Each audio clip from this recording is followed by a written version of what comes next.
Number 29 देखो, कह रहे एक मीनार पर एक ध्वज दंड खड़ा है। चलिए ये भी उसी टाइप का फिगर है, पहले कर लेते हैं इतना। यह आपका धरती का तल हो गया और इस पर यहाँ पे मैं एक मीनार बना देता हूँ, ठीक है। ये मीनार हो गया और मीनार के ऊपर एक ध्वज दंड खड़ा है इस तरह से, ये आपका ध्वज दंड हो गया, ठीक है। क्या कह रहा है कि मीनार के पाद से 60 मीटर तक कर दूरी पर तल पर एक बिंदु से 60 मीटर तक की दूरी पर, है ना, तल के एक बिंदु से क्या हो जा रहा है, कह रहा है कि ध्वज दंड के पाद और शिखर का उन्नयन करो। ध्वज दंड ये रहा है आपका, ध्वज दंड का पाद ये और ध्वज दंड का शिखर ये आपका क्या है, यहाँ पे 30 डिग्री और यहाँ पर 60 डिग्री बन रहा है, 30 और 60 डिग्री का कोण बन रहा है, ठीक है। तो हमें क्या करना है, ये 30 डिग्री और ये 60 डिग्री बन रहा है, क्या निकालना है, तो ध्वज दंड की लंबाई, ध्वज दंड की लंबाई ऊंचाई ज्ञात करिए, ये वाला, इसको x मान लेते हैं। चलिए ये आपका A B C D, चलिए मान लेते हैं, माना ध्वज दंड ये गलत लिखा है, चलिए ठीक है, ध्वज दंड की ऊंचाई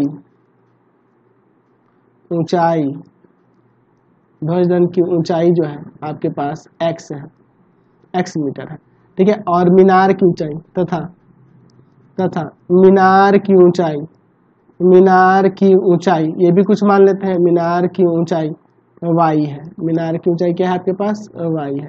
चलिए देखते हैं, पहले देखिए यहाँ पे भी tan लगेगा, tan थीटा बराबर होता है लंब बटा में आधार, ठीक है। लेते हैं त्रिभुज ABC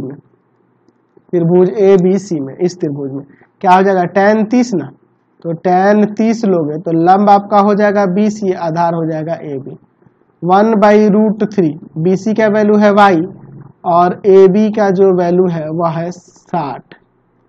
चलिए यानी कि y बराबर में हो जाएगा 60/√3 मीटर।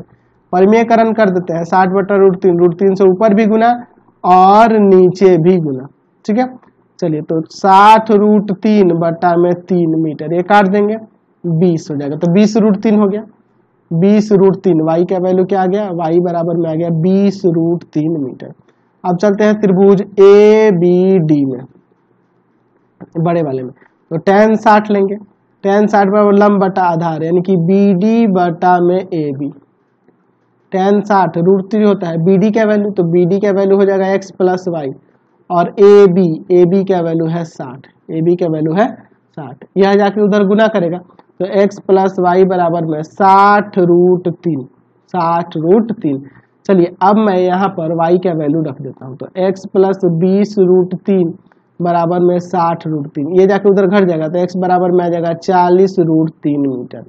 तो यानी कि यही ना हो जाएगा आपका ध्वज दंड की लंबाई, ध्वज दंड की ही लंबाई निकालनी थी, ऊंचाई लंबाई जो भी है, इसलिए ध्वज दंड की लंबाई बराबर में या ऊंचाई बराबर में 40√3, ऊंचाई या लंबाई जो भी लिखेंगे 40√3 मीटर हो जाएगा। समझ गए। Question number